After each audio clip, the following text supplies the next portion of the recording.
final offensive side eye.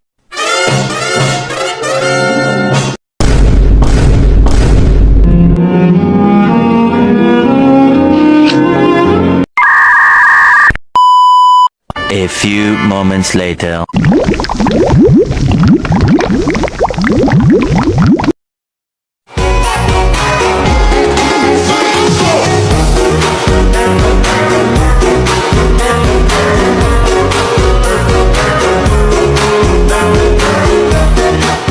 A few moments later. Halo guys, kenalin nama aku Poppy Regina Oktaviani dengan NIM 251110060 dari kelas E Teknik Informatika. Assalamualaikum warahmatullahi wabarakatuh. Di sini aku bakal jelasin tentang organisasi dan pengorganisasian beserta studi kasusnya juga.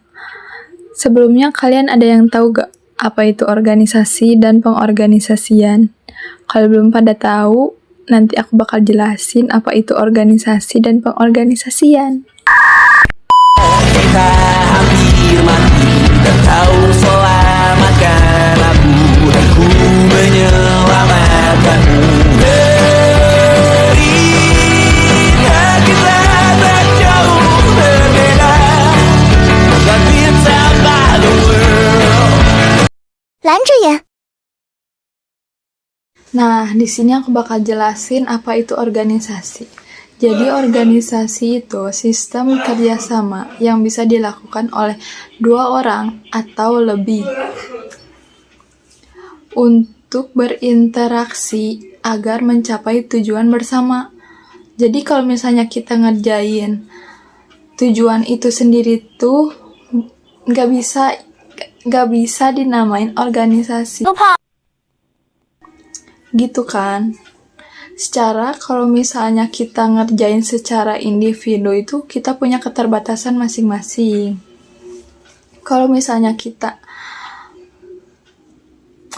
ingin mencapai tujuan tersebut, kalau misalnya kita berorganisasi kan kita tuh bisa bagi-bagi tugas sesuai kemampuan masing-masing biar lebih efektif mencapai tujuan itu.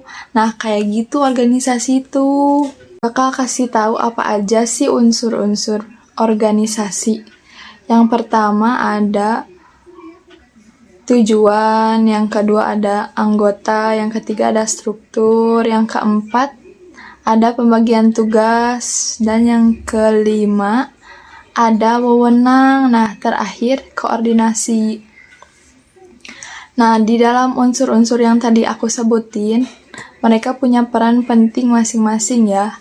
Dan kalau misalnya salah satu dari mereka gak ada, organisasi gak bakal berjalan secara efektif. Jadi kayak gak akan berjalan secara mulus gak sih kalau di bahasa kita mah. Jadi peran mereka tuh sangat penting.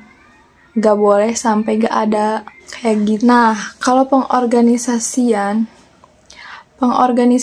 itu proses membagi tugas dan pekerjaan serta tanggung jawab kepada setiap anggota yang sudah diberikan tugasnya masing-masing.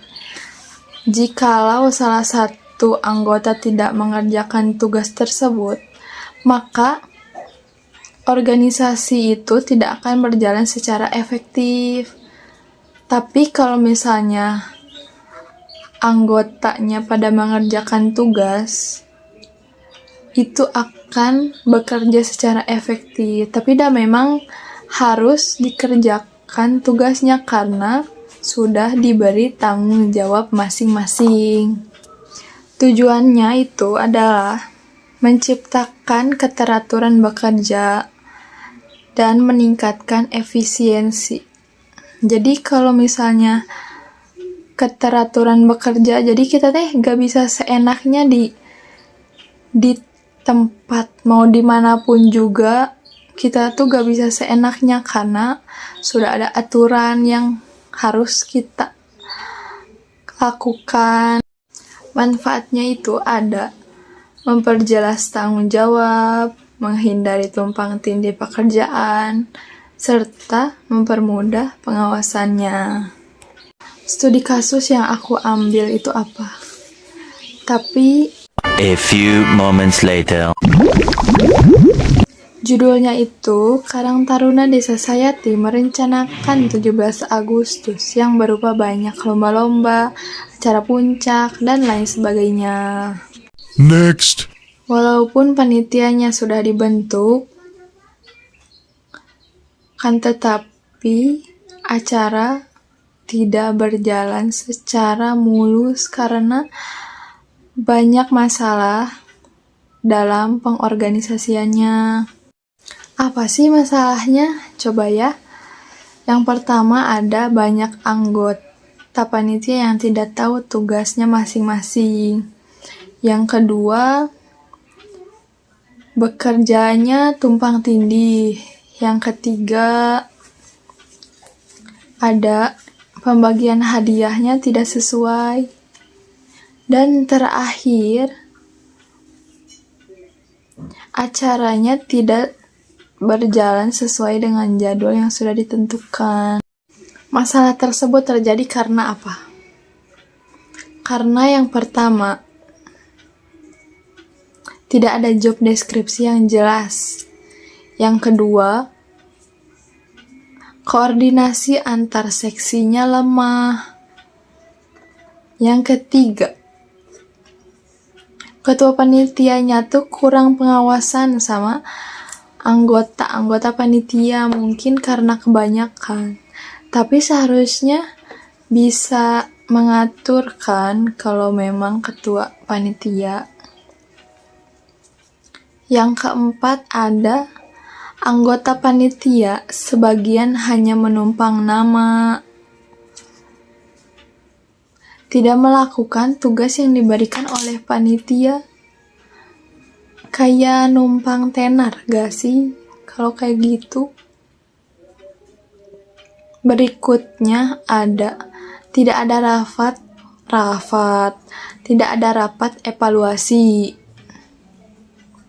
Banyak anggota panitia yang tidak melakukan tugas tersebut. Terakhir, struktur organisasi hanyalah formalitas. Kayak apa-apaan bikin kayak gitu, Kak. Tapi gak dikerjain tugasnya. Ngapain? Solusi dari aku ya. Kita harus bikin struktur pembagian tugas yang jelas. Kenapa?